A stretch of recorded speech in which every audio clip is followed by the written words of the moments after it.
जीवित पुत्र का जीवतिया व्रत कथा। जीवित वाहन के नाम पर ही जीवित पुत्र का व्रत का नाम पड़ा है। पुत्र की रक्षा के लिए किए जाने वाला व्रत जीवित पुत्रिका या जितिया का विशेष महत्व है। इस दिन माताएं अपनी संतान की रक्षा कुशलता के लिए निर्जला व्रत रखती है। जीवित वाहन के नाम पर ही जीवित पुत्र का व्रत नाम पड़ा है। जितिया व्रत आश्विन महीने के कृष्ण पक्ष की अष्टमी तिथि को मनाया जाता है। साल 2023 में जितिया 6 अक्टूबर को मनाया जाएगा। एक विशाल पाकर के पेड़ पर एक चील रहती थी। उस पेड़ के नीचे एक सियारिन भी रहती थी। दोनों की पक्की दोस्ती थी। दोनों कुछ महिलाओं को देखकर जितिया व्रत करने का संकल्प लिया और भगवान श्री जीवित वाहन की पूजा और व्रत करने का प्रण ले लिया। लेकिन जिस दिन दोनों का व्रत रखना था उसी दिन शहर के एक बड़े व्यापारी की मृत्यु हो गई। उसके दाह संस्कार में सियारिन को भूख लगने लगी थी। मुर्दा देखकर वह खुद को रोक नहीं सकी और उसका व्रत टूट गया। पर चील ने संयम रखा और नियम श्रद्धा से अगले दिन व्रत का पालन किया। अगले जन्म में दोनों सहेलियों ने ब्राह्मण परिवार में पुत्री के रूप में जन्म लिया। उनके पिता का नाम भास्कर था। चील बड़ी बहन बनी और सियारन छोटी बहन। चील का नाम सीलवती रखा गया। सीलवती की शादी बुद्धिसेन के साथ हुई, जबकि सियारिन का नाम कपूरावती रखा गया और उसकी शादी उस नगर के राजा माल्यकेतु से हुई। भगवान जीवित वाहन के आशीर्वाद से सीलवती के 7 बेटे हुए, पर कपूरावती के सभी बच्चे जन्म लेते ही मर जाते थे। कुछ समय बाद सीलवती के 7 पुत्र बड़े हो गए और वे भी सभी राजा के दरबार में काम करने लगे। कपूरावती के मन में उन्हें देख ईर्ष्या की भावना आ गई। उसने राजा से कहकर सभी बेटों को सिर काट के अलग कर दिया। उन्हें 7 नई बर्तन मंगाकर उसमें रख दिया और लाल कपड़े से ढककर सीलवती के पास भिजवा दिया। यह देखकर भगवान जीवित वाहन ने मिट्टी से 7 भाइयों के सिर बनाए और सभी के सिरों को उससे के धड़ से जोड़कर उन पर अमृत छिड़क दिया। उसमें उनकी जान आ गई। 7 युवक जिंदा हो गए और घर लौट आए।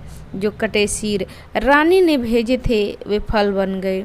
दूसरी ओर रानी कपूरावती बुद्धिसेन के घर से सूचना पाने की व्याकुल थी।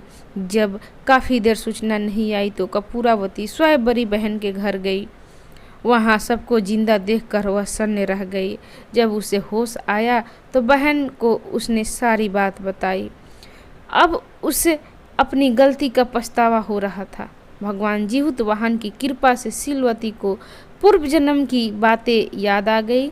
वह कपूरावती को लेकर उसी पाकड़ के पेड़ के पास गई और उसे सारी बातें बताई। कपूरावती बेहोश हो गई और मर गई।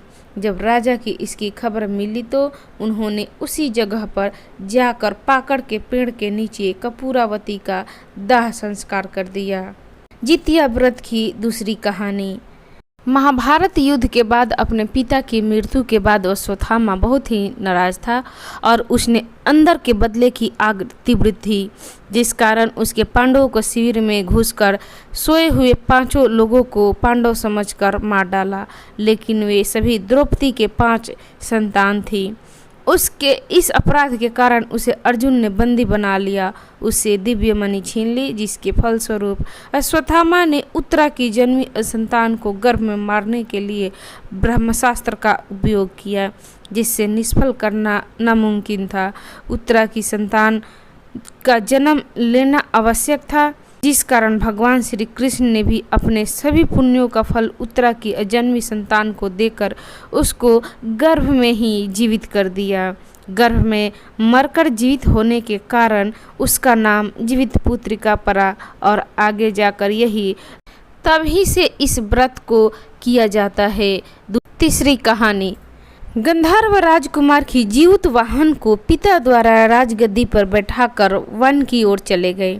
राजकुमार का मन राजकाज में नहीं लगा। तो वह राजपाट भाइयों के हवाले कर पिता की सेवा में वन चले गए।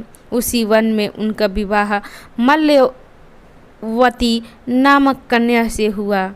एक दिन वन में घूमते हुए राजकुमार काफ़ी आगे निकल गए, जहां उन्होंने बूढ़ी औरत को रोना सुनाई दिया। उस औरत से पूछने पर उसने बताया कि नागवंश की स्त्री है, उसका एक ही पुत्र है। शंखचूड़ नागराज से गरुड़ के समक्ष प्रतिज्ञा की है कि प्रत्येक दिन एक सांप सौंपा जाए और आज उसके पुत्र की बारी है। इस बात को सुन जीवतवाहन ने उस स्त्री को कहा कि वह चिंता मुक्त रहे, उसके पुत्र की जगह वह जाएगा। इतना कह वह लाल कपड़ा शंखचूड़ से लेकर गरुड़ की चुनी हुई जगह पर लेट गया। गरुड़ अपने नियत समय पर आकर अपने भोजन को पंजे में दबाकर चोटी पर बैठ गए।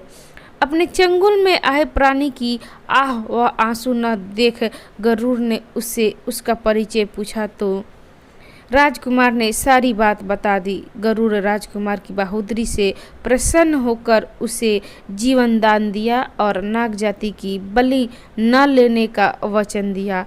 जीवतवाहन की बहादुरी से संपूर्ण नाग जाति की रक्षा हुई। तभी से जीवतवाहन की पूजा का विधान शुरू हुआ। तो भक्तगण, ये थी जीवतवाहन की 3 कथाएं एक साथ। आपको कैसी लगी? अच्छी लगी तो इसे लाइक करें, शेयर करें, मेरे चैनल को सब्सक्राइब करें और कथा सुनने के लिए आप सभी का धन्यवाद। नमस्कार। जीवतपुत्रिका की ढेर सारी शुभकामना।